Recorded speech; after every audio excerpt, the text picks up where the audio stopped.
Livro do profeta Isaías, capítulo número 64. Vamos ler do versículo 1 ao versículo número 9. A Bíblia diz: ó, se fendesses os céus e descesses, se os montes tremessem na tua presença, como quando o fogo inflama os gravetos, como quando faz ferver as águas, para fazeres notório o teu nome aos teus adversários, de sorte que as nações tremessem da tua presença. Quando fizestes coisas terríveis que não esperávamos, desceste e os montes tremeram à tua presença. Porque desde a antiguidade não se ouviu, nem com os ouvidos se percebeu, nem com os olhos se viu Deus, além de ti, que trabalha para aquele que nele espera. Saís ao encontro daquele que com alegria pratica justiça, daqueles que se lembram de ti nos teus caminhos. Eis que te iraste, porque pecamos. Por muito tempo temos pecado e havemos de ser salvos, mas todos nós somos como o imundo, e todas as nossas justiças como trapo da imundícia.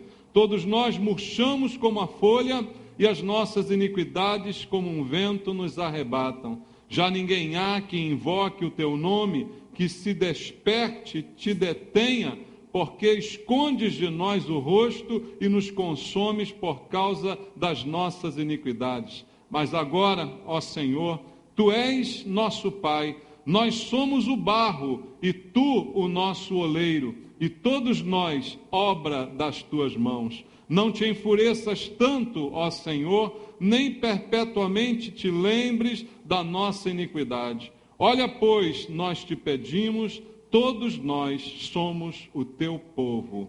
Amém. Graças a Deus. Deus amado, mais uma vez estamos na tua casa, com alegria no nosso coração de estar com os nossos irmãos, de estar aqui em comunhão, de te louvar, e tudo isso já fizemos, Senhor.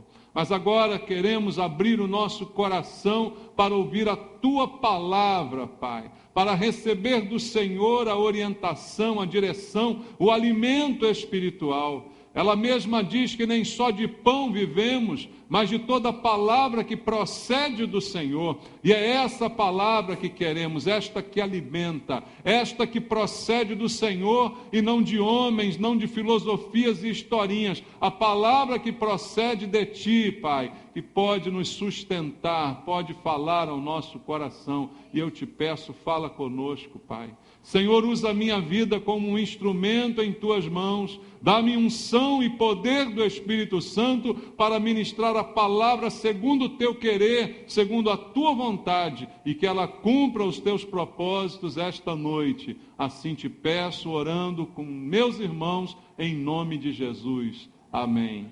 Podem sentar, irmãos. Amados, o profeta Isaías está no capítulo 64, na verdade, fazendo uma oração a Deus. O texto que nós lemos faz parte desta oração do profeta. E o profeta, na sua oração, ele está mostrando toda a sua aflição diante dos acontecimentos, diante das coisas que ele estava vivendo juntamente com aquele povo. As coisas não iam muito bem, o profeta está aflito pela realidade que eles estavam enfrentando como nação, e o contexto desta história vai mostrar que não era nada boa aquela situação do povo, e ele clama pela intervenção de Deus, que Deus pudesse intervir naquela situação, naquele quadro de calamidade que aquele povo estava vivendo, e ele, como profeta, membro daquele povo, também, de certa forma, experimentava o mesmo sofrimento e a mesma agonia. A cidade estava destruída, Jerusalém estava arruinada, e o profeta está clamando por isso. Veja no versículo 10, seguindo a sua oração, ele diz: as tuas santas cidades tornaram-se em deserto, Sião em ermo, Jerusalém está assolada. Essa é a razão da oração do profeta Isaías. E diz mais o versículo 11: o nosso templo santo e glorioso, em que nossos pais te louvavam, foi queimado. Todas as nossas coisas preciosas se tornaram em ruínas. Esse é o contexto da oração de Isaías. Ele está percebendo, ele está presenciando a ruína daquele povo como nação. Ele está presenciando a falência daquelas cidades, toda a destruição que foi provocada pelo erro, pelo pecado, da dominação que aquele povo sofreu, do inimigo que ali dominou e destruiu. E ele está presenciando a própria cidade santa, Jerusalém, totalmente assolada, e no fim ainda diz: o nosso templo, o glorioso templo, aquele templo maravilhoso que era um símbolo da presença, da glória de Deus, foi totalmente queimado e está totalmente destruído. Essa é a razão da oração do profeta, que está aflito com tudo isso que ele está vendo. Mas, apesar de ser uma oração de aflição, e todos nós, irmãos, podemos passar por momentos assim, em que nos encontramos aflitos, não é uma oração desesperada. Há uma grande diferença entre estar aflito e estar desesperado. Somos afligidos por problemas, por isso ficamos aflitos. Passamos por dificuldades. O Senhor Jesus mesmo disse, eu repito muito esse texto aqui: no mundo passais por aflições. Isso nos traz aflições e vivemos isso. Mas ele disse no mesmo versículo: tenha bom ânimo, porque eu venci. Então, ao mesmo tempo que nós podemos constatar a dificuldade, nós também visualizamos uma esperança. Ele diz: tenha bom ânimo. Então, embora esteja aflito, não fico desesperado, não fico de uma maneira que não me venha a esperança de que algo possa acontecer. Assim é a oração de Isaías. Aflito sim ele está, mas não está certamente desesperado, porque é a oração de alguém que conhece a Deus. É essa a diferença. Amados, a diferença quando nós conhecemos a Deus não é a quantidade de teologia que a gente sabe. A diferença do conhecimento de Deus é o que esse conhecimento produz dentro de nós, na nossa atitude, na nossa reação, no nosso estado de espírito. Porque o que adianta nós dizermos que conhecemos a Deus, quando qualquer coisa, por mais grave que seja, que aconteça, nos torna pessoas desesperadas? É coerente isso? Esse conhecimento que dizemos ter de Deus não se manifesta em paz para o nosso coração? Há alguma coisa errada? Porque quem conhece a Deus sabe que Deus cuida de nós, conhece os feitos maravilhosos de Deus, sabe dos milagres. Quem conhece a Deus conhece a natureza, sabe que Deus é amor. Não é isso que diz a Bíblia a respeito dele? Então vivencia isso na sua própria vida. Embora seja afligido por tribulações, não fica desesperado, porque sabe que em Deus há esperança. Jesus venceu, foi o que ele disse. Então tenham bom ânimo, foi a ordem que ele nos deu. Embora Isaías não tivesse ouvido essas palavras de Jesus, ele já agia dessa mesma forma.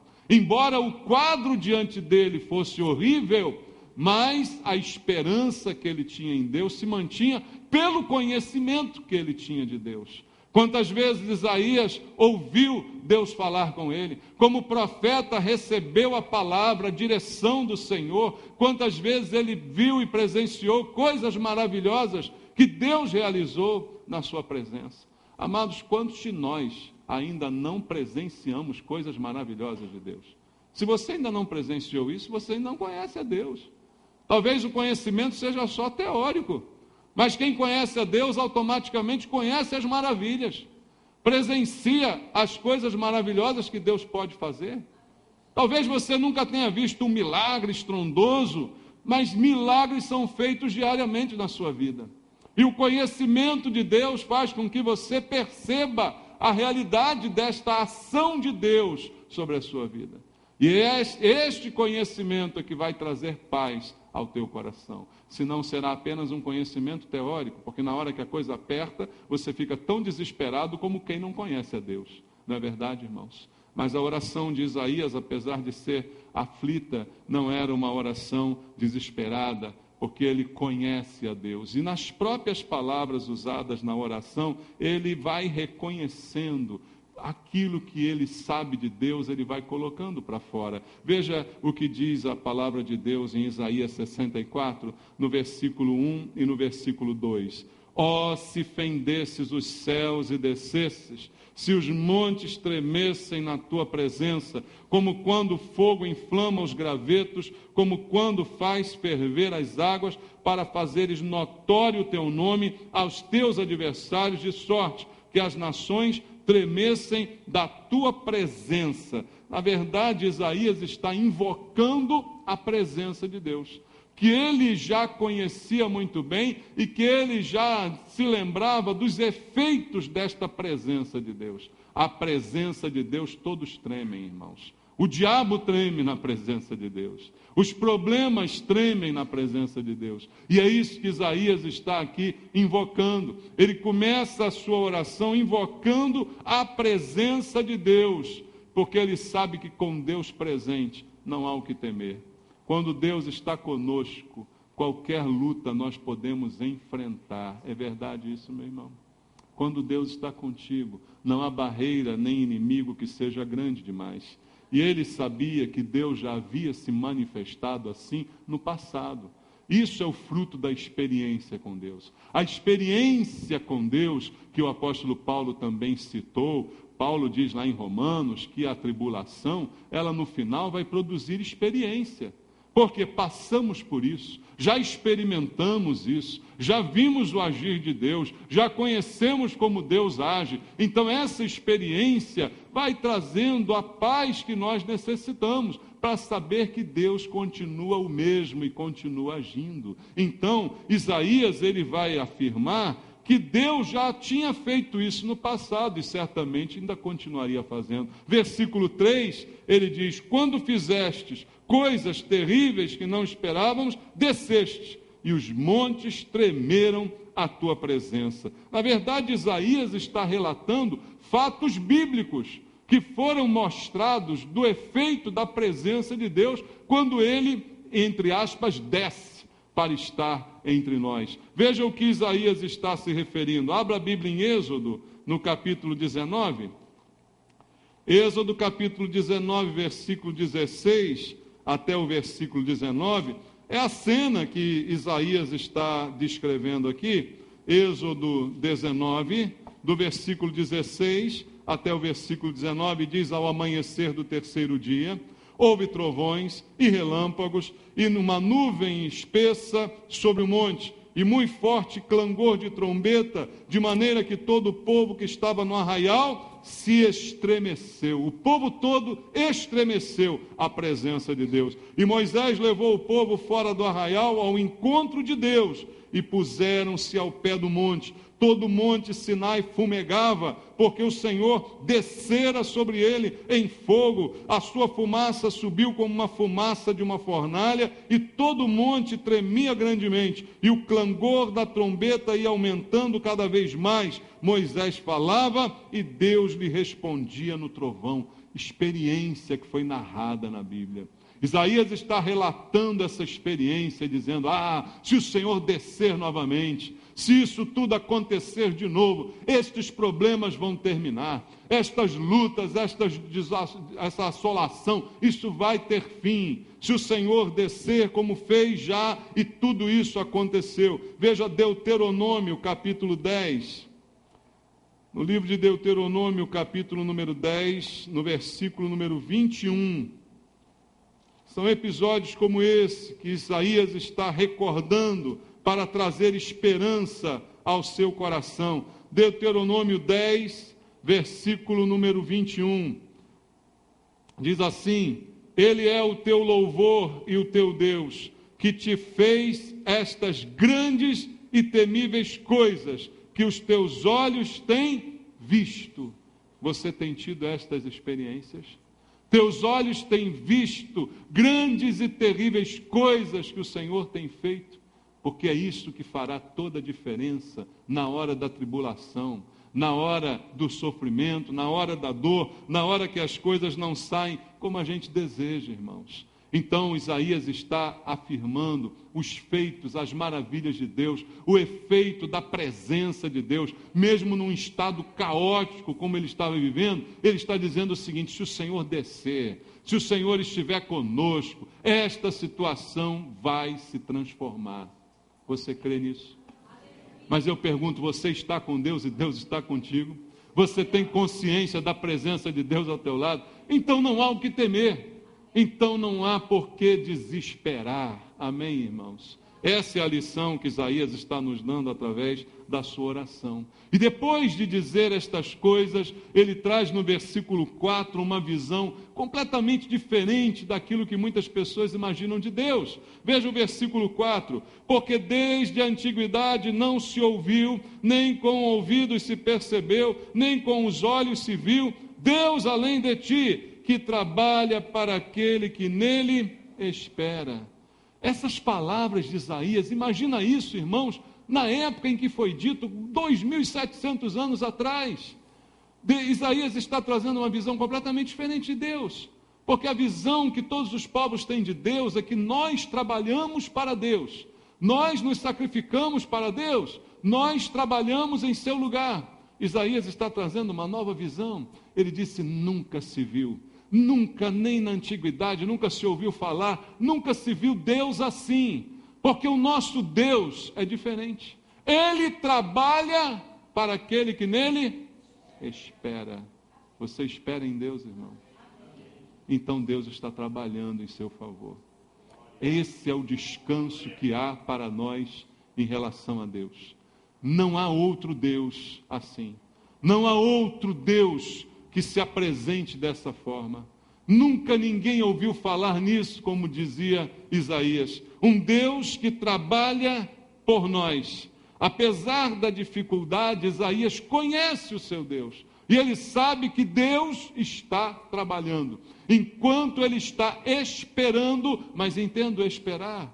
É o esperar com fé. Esperar com certeza, com convicção, não com desconfiança, não querendo ver o que vai acontecer, mas com a certeza do que vai acontecer. Não é isso a definição de fé, irmãos? A fé é a certeza das coisas que se esperam e a convicção dos fatos que não se veem. É assim que a gente espera no Senhor, a gente espera com certeza no nosso coração. Isaías nos dá uma boa razão, ele diz: não existe Deus igual ao seu, que trabalha para aquele que está esperando com esta fé e com esta convicção nele. Então, irmãos, Isaías sabia que as dificuldades não eram páreo para o nosso Deus, porque ele conhece ao Senhor. É o mesmo Deus que era conhecido por Paulo, que era conhecido por todos esses personagens bíblicos. Veja, 1 aos Coríntios, olha o que o apóstolo Paulo diz aqui. Isso aqui é fruto de fé. 1 aos Coríntios, capítulo 2, versículo 9. Eu já citei muitas vezes esse texto, mas eu quero que você leia na Bíblia Sagrada. 1 aos Coríntios 2, versículo número 9.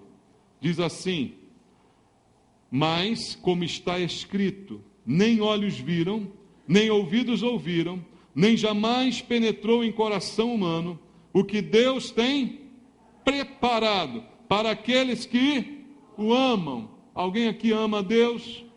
Tem certeza disso? Você nem imagina o que Deus está preparando para você. Nem imagina. Ninguém viu, ninguém jamais imaginou o que Deus está preparando. Mas isso é fruto de um conhecimento. O apóstolo Paulo disse isso pela certeza, pela convicção que ele tinha, de que ele podia continuar fazendo o que tinha que fazer, porque Deus estava preparando algo maravilhoso para ele. Por isso que ao final da sua vida ele diz: agora a coroa da vida está reservada para mim. Ele tinha convicção disso aí, amados. Nós temos essa convicção? Nós conhecemos Deus dessa maneira? Deveríamos conhecer, para termos paz, para termos tranquilidade, independente das circunstâncias. Veja o que diz o Salmo 121, vamos ler. Salmo número 121. Olha a declaração do salmista, irmãos, o que ele está dizendo neste salmo. Elevo os olhos para os montes, de onde me virá o socorro? O meu socorro vem de quem? Do Senhor. Quem é esse Senhor? O que fez o céu e a terra. Ele não permitirá que os teus pés vacilem, não dormitará aquele que te guarda. É certo que não dormita nem dorme o guarda de Israel. O Senhor é quem te guarda, o Senhor é a tua sombra, a tua direita. De dia não te molestará o sol, nem de noite a lua. O Senhor te guardará de todo mal, guardará a tua alma. O Senhor guardará a tua saída, a tua entrada, desde agora e para sempre. Quem declara isso é quem conhece Deus. Eu sei em quem tenho crido, dizia o apóstolo Paulo. Eu conheço quem me salvou, eu sei quem me guarda, eu sei que Ele trabalha por mim, porque eu espero nele. Eu sei coisas maravilhosas que Ele está preparando. Nem olhos viram, nem ouvidos ouviram, ninguém jamais imaginou o que Deus está fazendo. Essa é a convicção, queridos, que nós precisamos ter, independente das circunstâncias. E muitas pessoas tiveram essas experiências com Deus, e elas estão acessíveis a qualquer um que crê. Jesus disse, se creres, verás a glória de Deus. Você crê, amado? Tem que crer. Isso é para quem crê, não é para quem desconfia, isso é para quem acredita. Veja a experiência de Ana, abre em 1 Samuel capítulo 2, olha a oração de Ana, amados. Veja só, 1 Samuel capítulo 2, a oração que essa mulher fez é de alguém que conhece a Deus. Olha a música que ela cantou nesse dia. 1 Samuel 2, diz assim, então orou Ana e disse, o meu coração se regozija no Senhor, alegria no Senhor. A minha força está exaltada no Senhor. A minha boca se ri dos meus inimigos, porquanto me alegro na tua salvação. Tem alguém salvo aqui essa noite? Você tem a alegria da salvação? Ana já experimentava isso, irmãos. Não há santo como o Senhor, porque não há outro além de ti, e rocha não há nenhuma como nosso Deus. Não multipliqueis palavras de orgulho, nem saiam coisas arrogantes da vossa boca, porque o Senhor é Deus da sabedoria, e pesa todos os feitos na balança. O arco dos fortes é quebrado, porém os débeis cingidos de força. Os que antes eram fartos, hoje se alugam por pão, mas os que andavam famintos não sofrem mais fome. Até a estéril tem 7 filhos, e a que tinha muitos filhos perde o vigor. O Senhor é que tira a vida e dá, faz descer a sepultura e faz subir. O Senhor empobrece e enriquece, abaixa e também exalta, levanta o pobre do pó e desde o monturo exalta o necessitado, para o fazer assentar entre os príncipes, para o fazer herdar o trono de glória, porque do Senhor são as colunas da terra, Ele assentou sobre elas o mundo, Ele guarda os pés dos seus santos. Tem santo aqui?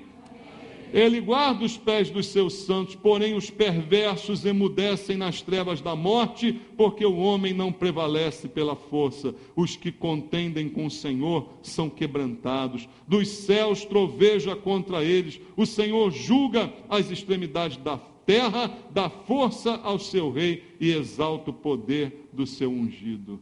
Ana conhecia o Senhor. Você conhece o Senhor, irmão? Pensa nisso. Quem conhece a Deus, fala palavras como essa. Diz, não importa o que está acontecendo hoje, o rico pode ficar pobre, o pobre pode ficar rico. O opressor pode passar a ser oprimido, irmãos. Não importa o que está acontecendo hoje, Deus tem o controle de todas as coisas. E é esse conhecimento que temos de Deus que nos dá esta certeza no nosso coração, de saber que não há outro Deus que trabalha para aqueles que nele esperam. Deus é soberano. Essa é uma qualidade, um atributo de Deus que parece que muitos dos seus supostos filhos que hoje estão na igreja não creem nela. Você crê que Deus é soberano, irmãos? Ele tem o controle de todas as coisas. As nossas atitudes parecem às vezes revelar que não cremos nisso.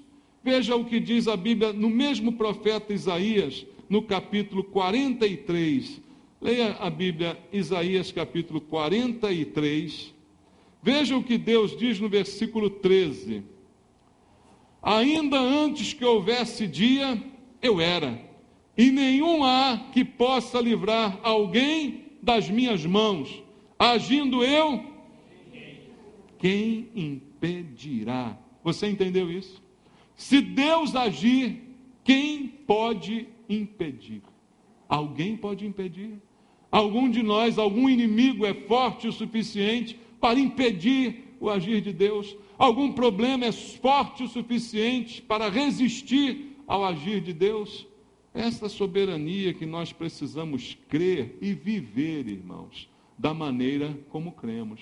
Não adianta crer nisso se na hora que o problema é com a gente não assume essa palavra no nosso coração. Deus é soberano e ninguém pode frustrar os seus planos. Veja o que mais diz o Senhor em Isaías capítulo 14. Isaías capítulo 14, versículo 24 e depois no versículo 27. São afirmações a respeito de Deus que nós precisamos conhecer e muito mais crer nelas.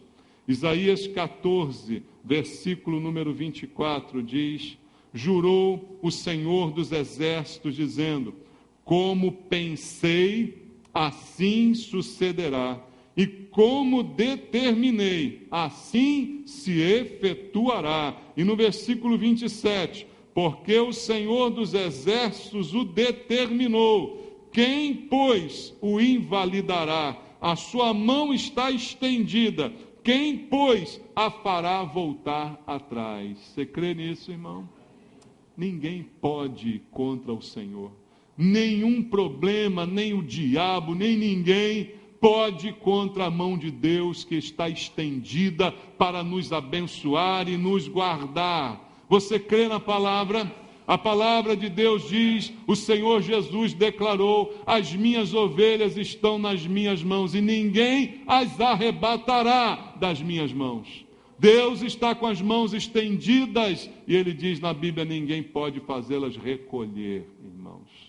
Mas é esta certeza que nós precisamos manifestar, e Isaías estava manifestando isso através da sua oração. Agora eu pergunto a você, diante disso tudo, desta certeza, desta convicção de que Deus opera, de que Ele age, de que Ele está conosco, está trabalhando, está fazendo, o que Deus espera de nós, irmãos? O que Ele espera de nós diante de uma realidade como essa? Na verdade, Deus espera apenas que a gente viva de acordo com isso que a gente crê. Porque dizer que crê é uma coisa, agora viver é outra. O que Deus espera é apenas que a gente viva como se isso que nós professamos fosse verdade na nossa vida. E Isaías também vai dizer isso na sua oração. Deus espera que a gente tenha alegria de andar nos seus caminhos. Porque não há caminho melhor para andar. Amém, irmãos? Não há caminho melhor. Então eu preciso ter a alegria de estar no caminho certo. O versículo 5 de Isaías 64 diz assim: sais ao encontro daquele que com alegria faz o quê? Pratica justiça. Deus vai ao encontro daqueles que com alegria praticam a justiça, ou seja, andam no caminho do Senhor. Nós precisamos apenas ter a alegria de viver aquilo que Deus espera que a gente viva. Deus tem um plano para a sua vida. E o plano de Deus para a sua vida é que você ande no caminho da retidão e da justiça. Mas que você ande neste caminho com alegria. Porque, meu irmão, eu quero te dizer uma coisa: não se pode servir a Deus sem alegria. Por isso diz o Salmo 100, servi ao Senhor com alegria. Apresentai-vos diante dele com cântico. Não é possível servir a Deus sem alegria. Não é possível servir a Deus de cara amarrada. Eu estou andando no caminho, mas está tão pesado andar no caminho que eu quase tenho raiva de andar no caminho. Tem gente assim, né? Eu estou fazendo tudo certinho, mas é tão pesado isso que quase me dá raiva de ter que fazer tudo certinho. Preferia estar fazendo tudo errado. Algumas pessoas pensam dessa maneira. Mas o que Deus requer de mim e de você é que a gente ande no caminho de justiça com alegria. Que seja a alegria a nossa motivação. Por isso a Bíblia diz: a alegria do Senhor é a nossa força. porque é ela que vai motivar a nossa vida, irmãos. Por isso, aquilo que fazemos, o serviço que prestamos a Deus, tem que ser feito com alegria. Deus não aceita nada feito de cara amarrada, feita por obrigação simplesmente. Precisamos fazer com alegria. É só o que Ele requer de mim. Saber que Ele me guarda, saber que Ele cuida de mim, o mínimo que Ele espera é que eu o sirva com alegria. É que eu pratique a justiça, ou seja, ande no seu caminho e faça isso com prazer e não com peso, não com fardo. Há pessoas que têm um tremendo fardo em obedecer a Deus. Há pessoas que encaram como um tremendo fardo andar certinho, né? Porque hoje é tão fácil andar errado que parece um peso enorme ter que fazer as coisas certas. Faça o certo, mas faça o certo com alegria, meu irmão. Porque esse sim é o propósito de Deus para a nossa vida. E veja o que diz mais o Senhor ainda no versículo 5. Daqueles que se lembram de ti nos teus caminhos, eis que te iraste, porque pecamos. Por muito tempo temos pecado e havemos de ser salvos, mas todos nós somos como o imundo, e todas as nossas justiças como trapos da imundícia. Todos nós murchamos como a folha, e as nossas iniquidades como um vento nos arrebatam. Já ninguém há que invoque o teu nome, que se desperte e te detenha, porque escondes de nós o rosto e nos consomes por causa das nossas iniquidades. Nesses versículos, Isaías faz uma confissão de iniquidade, ou um reconhecimento do seu estado de pecador. Amados, por que isso é importante? Por que Isaías faz assim? Para que nenhum de nós se ensoberbeça no seu próprio coração. É como Paulo nos lembra em Efésios capítulo 2. Ele diz: a salvação é pela fé, não é por obras, para que ninguém se glorie. Então, o fato de nós hoje sermos filhos de Deus não é para trazer orgulho, mas sim para lembrar da misericórdia que Deus teve por nós. Porque as nossas justiças, elas simplesmente não existem. Só existe justiça em Deus. E a justiça que Deus quer que a gente pratique com alegria, não é a nossa justiça própria, mas é a justiça que vem de Deus. E Isaías é muito claro e explícito quando fala disso. Ele diz: as nossas justiças são como trapos de imundícia. A palavra se refere aos panos que a mulher usava no período menstrual naquela época. Ele disse: isso é que é a nossa justiça. São esses trapos imundos que deles nos desfazemos. Isso aí é a nossa justiça diante de Deus. É a palavra chocante que Isaías está trazendo. Por quê? O que Deus espera de nós em troca, se a gente pode dizer assim, de tudo isso, amados, de tudo que Ele faz por nós, é que eu o sirva com alegria, que eu pratique a verdade e a justiça com alegria, e também que eu me reconheça como eu sou, como pecador que precisa da graça e da misericórdia de Deus a cada dia. Porque o diabo, nosso adversário, está todo dia querendo ensoberbecer o nosso coração. Porque quanto mais soberbos formos, mais Deus resistirá a nós, irmãos. Porque a palavra de Deus diz que Deus dá graça aos humildes, mas resiste aos soberbos. Qualquer tentativa de ensoberbecer o nosso coração é prejudicial ao nosso relacionamento com Deus. Por isso Isaías diz: Senhor, nós pecamos. Eu sei que o que estamos vivendo é consequência do nosso pecado. Pecaríamos e ainda assim seríamos salvos? É a questão que faz Isaías. Porque sei que estamos sofrendo tudo isso como consequência do pecado do povo. Mas eu reconheço esse pecado, Senhor. O que Deus deseja, amados, é salvar. Mas para que o homem seja salvo, ele precisa reconhecer que é errado. Ninguém que não reconhece que é errado será salvo. Só são salvos aqueles que reconhecem que são pecadores. E é disso que Isaías está falando. E é isso que Deus requer de nós. Para que a gente, nesse sentimento, nesse conhecimento de que de fato foi graça pura que nos salvou, não venhamos a nos ensoberbecer e nos tornarmos independentes de Deus. Daqui a pouco corremos o risco, como Satanás, que se elevou, que achou que era alguma coisa e que achou que poderia ser independente de Deus. Que Deus nos lembre a todo momento da onde saímos, da onde viemos, irmãos, da lama da onde Ele nos tirou. Somos pecadores restaurados pela graça de Deus, tirados das trevas para a maravilhosa luz.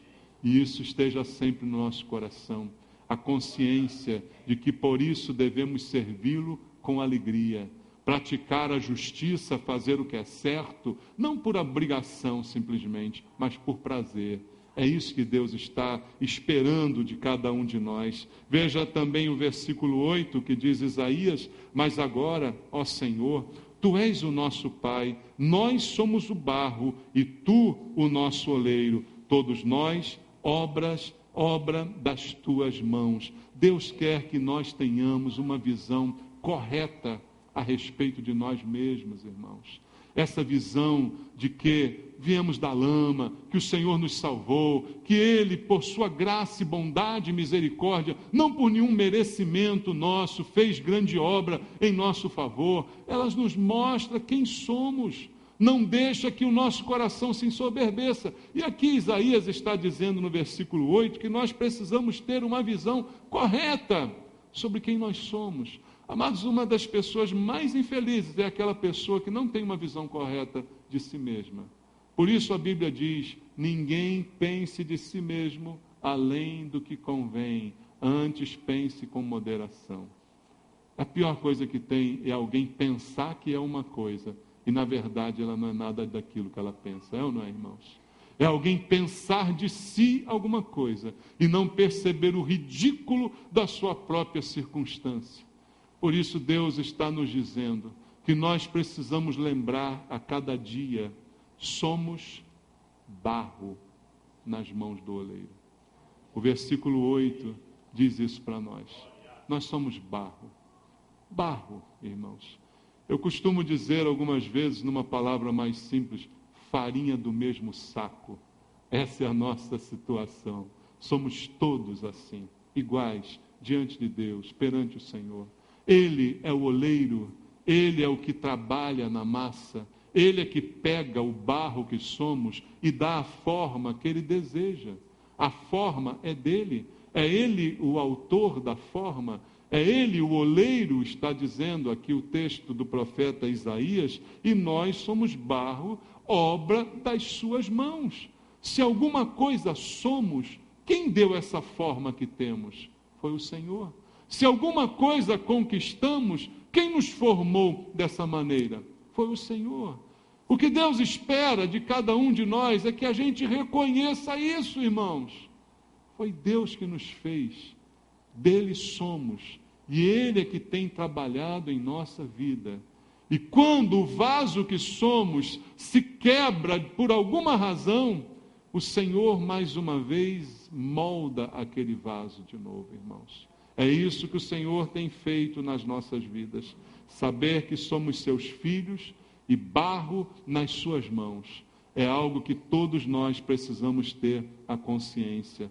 E outra coisa, querido, o dia que você e eu tivermos essa consciência plena, o que vamos questionar de Deus? Sou barro nas suas mãos. O que vou questionar? Você já percebeu como é comum, como são comuns os questionamentos? Como as pessoas questionam Deus, né? Do ímpio, eu já estou acostumado. Quando falamos de Jesus para as pessoas desse mundo, não são poucas aquelas que questionam: mas por que isso? Mas por que aquilo? Mas se Deus é assim como você está dizendo, por que acontece isso? Por que acontece aquilo? Do ímpio eu espero esse tipo de questionamento. Mas e quando o questionamento vem de nós, que a princípio dizemos que cremos no Senhor? Inconformados, brigamos com Deus. Será que isso é coerente, meu amado, com a tua condição de barro nas mãos do oleiro? Veja o que diz o profeta Isaías no capítulo 45, no versículo 9 até o versículo 11. Isso aqui esclarece bastante essa situação. Isaías 45, do 9 ao 11. Olha como é que o texto começa, irmãos. Ai daquele que faz o quê? Contende com o seu Criador, e não passa de um caco de quê? De barro, entre outros cacos. Você entendeu o que Deus está dizendo aqui? Eu sou um caco, você é um caco. Olha para o teu lado aí, tem um caco do teu lado. Um caco de barro é o que nós somos. Deus pega a gente, amolece de novo no forno e molda novamente a nossa vida. Ai daquele que contende, que briga, que reclama, que briga com Deus, o seu Criador, e não passa de um caco de barro, entre no meio de outros cacos. Acaso dirá o barro ao que lhe dá forma: que fazes? Ou a tua obra não tem alça? O vaso está sendo feito, o vaso está reclamando: por que o senhor não botou uma alcinha aqui em mim? Por que não tem um biquinho de bule em mim? Por que não tem uma basezinha em mim? Né? O Criador está lá moldando e você está reclamando. É isso que Isaías está falando aqui, irmãos. Ai daquele que diz ao pai: por que geras? E a mulher: por que dás à luz? Assim diz o Senhor, o Santo de Israel, aquele que o formou: quereis acaso saber as coisas futuras? Quereis dar ordem acerca de meus filhos e acerca das obras das minhas mãos? É a pergunta que Deus está fazendo. Essa pergunta Deus faz para nós quando nós reclamamos. Quando nós, inconformados com alguma coisa que está acontecendo, reclamamos e questionamos de Deus o porquê que elas estão acontecendo. Deus está dizendo assim: meu filho, tu quer ser vidente, é?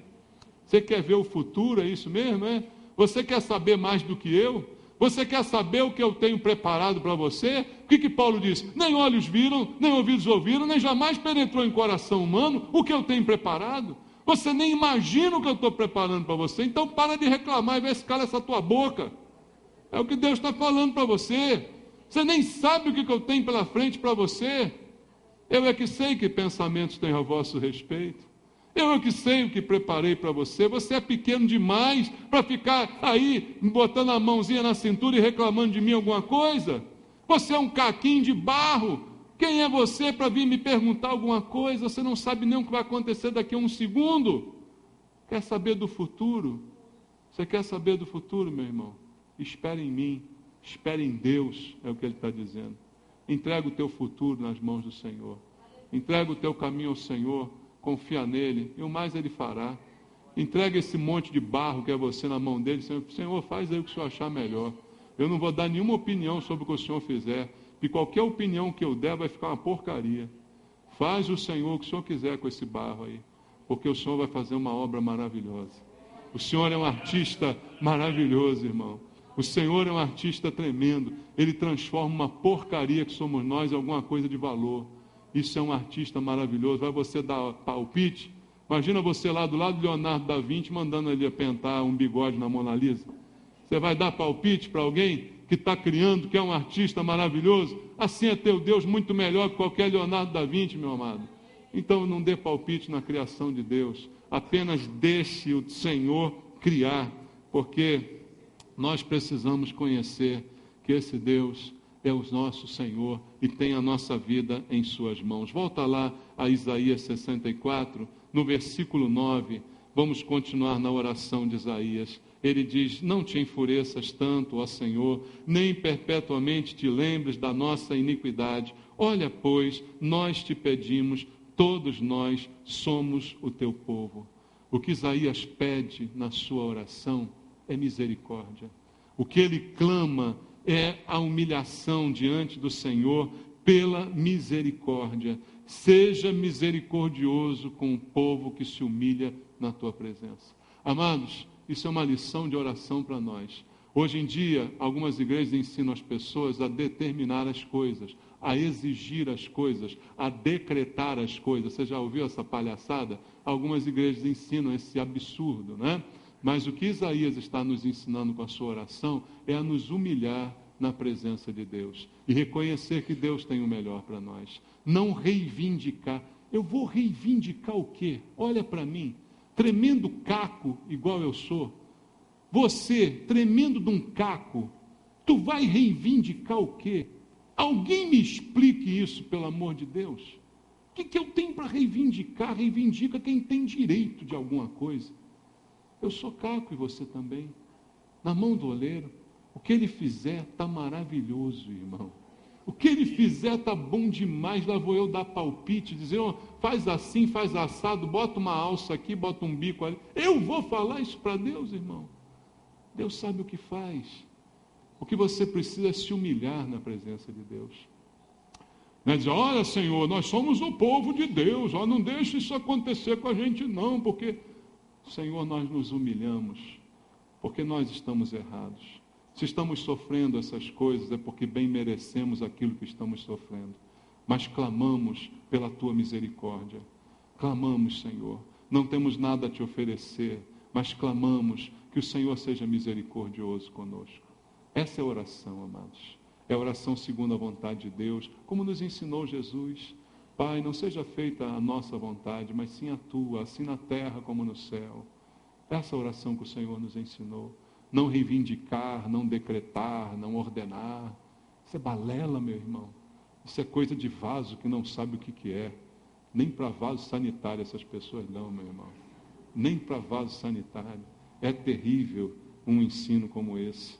Porque Deus, Ele acolhe aquele que se humilha. É o que diz a Bíblia.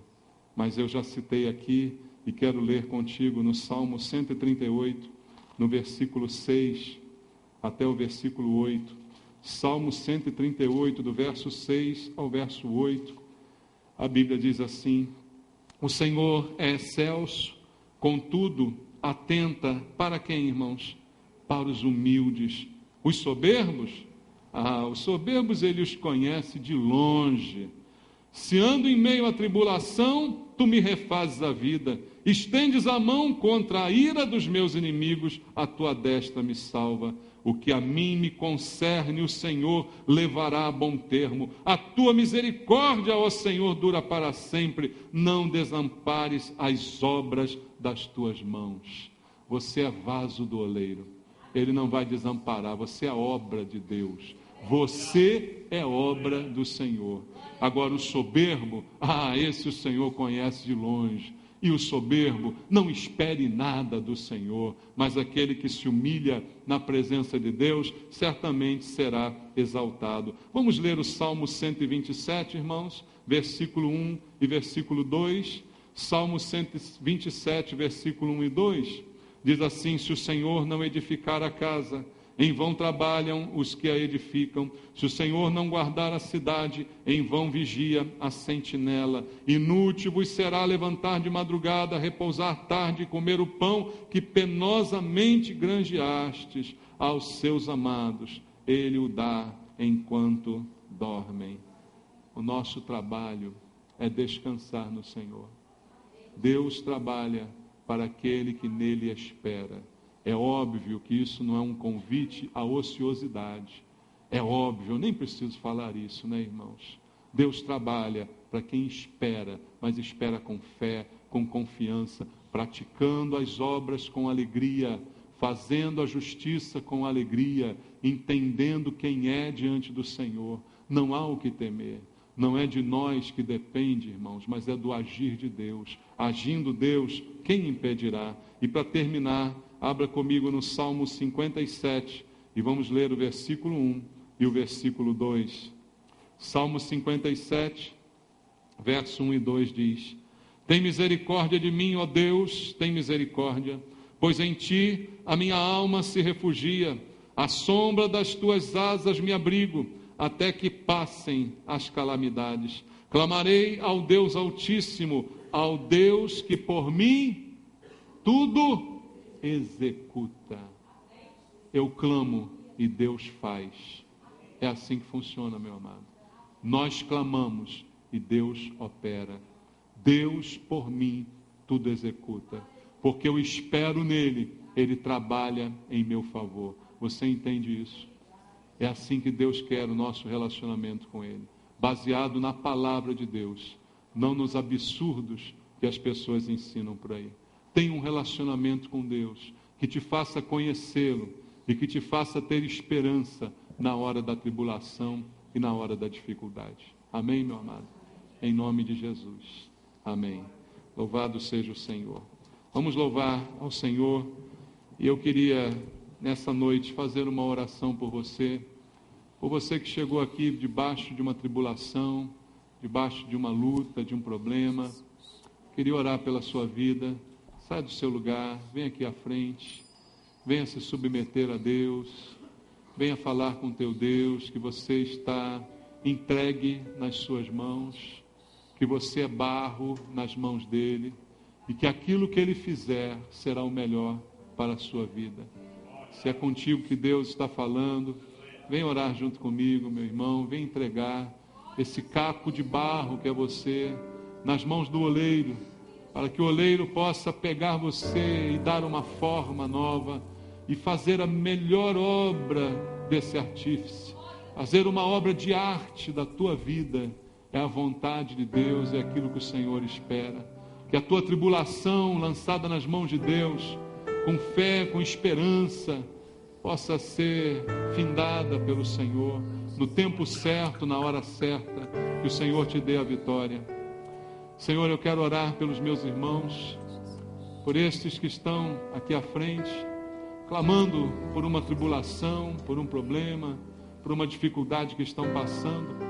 Não estamos aqui, Senhor, para te dar nenhuma ordem, não estamos aqui para decretar nada, não estamos aqui para determinar coisa nenhuma, porque, Senhor, somos barro nas tuas mãos, somos caco de barro, Pai. Passamos por lutas e tribulações, às vezes que foram provocadas até por nós mesmos, Senhor. Mas o Senhor, na tua infinita misericórdia, tem algo a fazer em nossa vida, tem uma nova obra a começar. Que o Senhor possa quebrar cada vez mais a nossa vida para nos fazer novamente, como barro nas tuas mãos, fazer em nós uma grande obra. Pai, eu te peço por esses irmãos, faz cessar essa tribulação, meu Deus, faz passar essa tempestade, Pai. Pai, Senhor, com que eles tenham verdadeiras experiências contigo, meu Deus, experiências marcantes que fiquem sempre guardadas no coração, que produzam esperança a cada nova tribulação. É o que eu te peço por eles, orando por eles, Pai, em nome de Jesus. Em nome de Jesus. Que Deus abençoe você, meu irmão, minha irmã. Que Deus abençoe você. Vamos louvar ao Senhor. Diga para Deus nesse louvor. Faça desse louvor a tua oração. Ó Senhor, eu quero estar disponível em tuas mãos, minha vida em teu altar, em total consagração. Eu nasci para te servir, sou escravo da tua graça, minha vida dirigir. És oleiro, eu sou barro em tuas mãos. Ó Senhor, tu és meu Deus, és o oleiro e eu sou barro. Ó Senhor, tu és meu Deus, faça em mim, Senhor, segundo o teu querer. Pai, Senhor. Diga para o Senhor.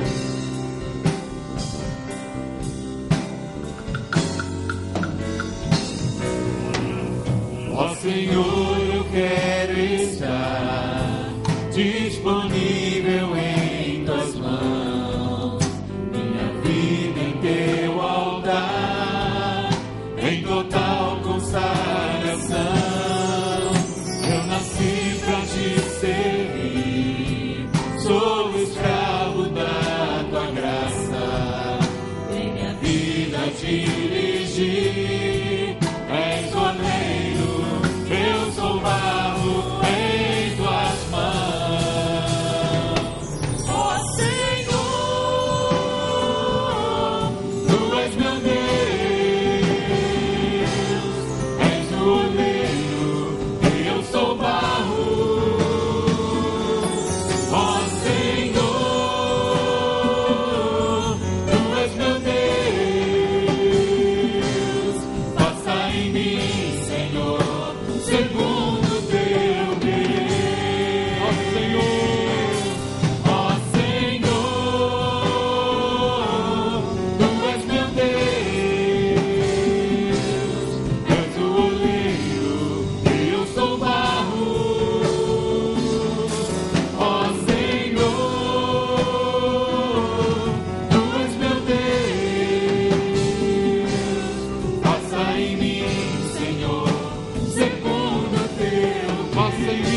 para Deus. Faz em mim, Senhor. Faça em mim, Senhor, segundo o teu querer. Faça em mim, Senhor, segundo o teu querer. Faz, Senhor, te louvamos. Faz, Senhor, segundo a tua vontade, Pai. Glória a Deus. Segundo o querer de Deus. Não é melhor do que isso. A vontade de Deus é boa, perfeita e agradável.